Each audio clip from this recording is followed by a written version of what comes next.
ഉരുൾപൊട്ടൽ ഭീഷണി നേരിടുന്ന കണിച്ചാർ പഞ്ചായത്തിൽ ലിവിംഗ് ലാബ് നടപ്പാക്കി. ദുരന്തം മുൻകൂട്ടി മനസ്സിലാക്കി പ്രതികരിക്കാനും സ്വയം രക്ഷ നേടാനും ആളുകളെ അറിവുള്ളവരാക്കി മാറ്റുക എന്നതാണ് ലിവിംഗ് ലാബ് പദ്ധതിയുടെ ലക്ഷ്യം. പഞ്ചായത്ത് തലത്തിൽ റെസിലിയൻസ് സെന്റർ ആരംഭിക്കുന്ന രാജ്യത്തെ ആദ്യ തദ്ദേശ സ്വയംഭരണ സ്ഥാപനമാണ് കണിച്ചാർ. ദുരന്തങ്ങളെ അതിജീവിക്കാനുള്ള സംസ്ഥാന സർക്കാർ പദ്ധതിയുടെ ഭാഗമായാണ് കണിച്ചാർ പഞ്ചായത്തിൽ ലിവിംഗ് ലാബ് നടപ്പാക്കിയത്. വിദേശ രാജ്യങ്ങളിൽ ഫലപ്രദമായി നടപ്പിലാക്കിയ ലിവിംഗ് ലാബ് പദ്ധതി നടപ്പിലാക്കുന്ന രാജ്യത്തെ ആദ്യ പഞ്ചായത്താണ് കണിച്ചാർ. പഞ്ചായത്ത് തലത്തിൽ റെസിലിയൻസ് സെന്റർ ആരംഭിക്കുന്ന രാജ്യത്തെ ആദ്യ തദ്ദേശ സ്വയംഭരണ സ്ഥാപനം കൂടിയാണ് കണിച്ചാർ. പദ്ധതിയുടെ ഭാഗമായി ഏലപ്പിടുകിയിൽ കാലാവസ്ഥാ മുന്നറിയിപ്പ് സംവിധാനങ്ങൾ സ്ഥാപിച്ചിട്ടുണ്ട്.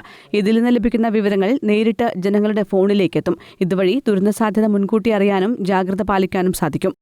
പദ്ധതി കൊണ്ട് ഉദ്ദേശിക്കുന്നത് ഇവിടെയുള്ള കണിച്ചാറിലുള്ള ആൾക്കാരുടെ റെസിലിയൻസ് ഉയർത്തുക എന്നുള്ളതാണ്.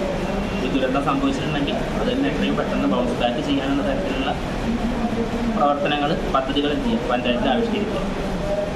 അത് ജനങ്ങളിൽ നിന്ന് തന്നെ അവരോട് സംസാരിച്ചുകൊണ്ട് മനസ്സിലാക്കിയിട്ട് ചെയ്യാൻ പറ്റുന്ന പദ്ധതികൾ, അതായത് സാമ്പത്തികമാകാം, പാരിസ്ഥിതികപരമാകാം, അങ്ങനെയുള്ള പദ്ധതികൾ എന്ത് ചെയ്യുക പഞ്ചായത്തിൽ ഉൾക്കൊള്ളിക്കുക.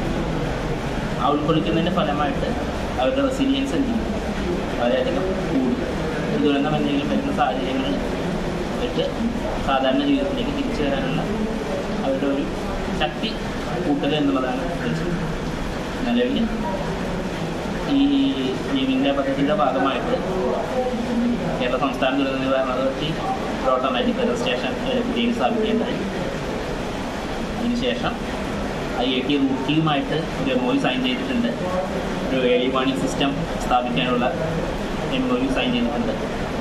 ആ പ്രവർത്തനങ്ങൾ വരും ആഴ്ചകളിൽ നടത്താനാണ്, അത് സ്ഥാപിക്കാനുള്ള പ്രവർത്തനങ്ങൾ വരും ആഴ്ചയിൽ നടത്താനുള്ള കാര്യങ്ങൾ ചെയ്യുന്നുണ്ട്. മുതിർന്നവർ മുതൽ കുട്ടികൾ വരെ എല്ലാവർക്കും ശാസ്ത്രീയ പരിശീലനവും നൽകുന്നുണ്ട്. ആദ്യഘട്ടമായി പഞ്ചായത്തിലെ വിവിധ സ്കൂളുകളിൽ നിന്നുള്ള 50 കുട്ടികൾക്ക് ദുരന്ത പ്രതിരോധത്തിനായി ചെയ്യേണ്ട കാര്യങ്ങളെക്കുറിച്ച് പരിശീലന ക്യാമ്പുകൾ നടത്തിയിരുന്നു. 60ഓളം സന്നദ്ധരായ ആളുകളെ ചേർത്ത് ജനകീയ ദുരന്ത പ്രതികരണ സേനയും രൂപീകരിച്ചു. സ്കൂളുകൾ, പൊതുസ്ഥാപനങ്ങൾ എന്നിവയുടെ സുരക്ഷയുമായി ബന്ധപ്പെട്ട് ബോധവൽക്കരണ പരിപാടികളും ദുരന്ത പ്രതിരോധത്തിനുള്ള മോക്ക് ഡ്രില്ലുകളും പദ്ധതിയുടെ ഭാഗമായി നടത്തും. News bureau, Peravoor.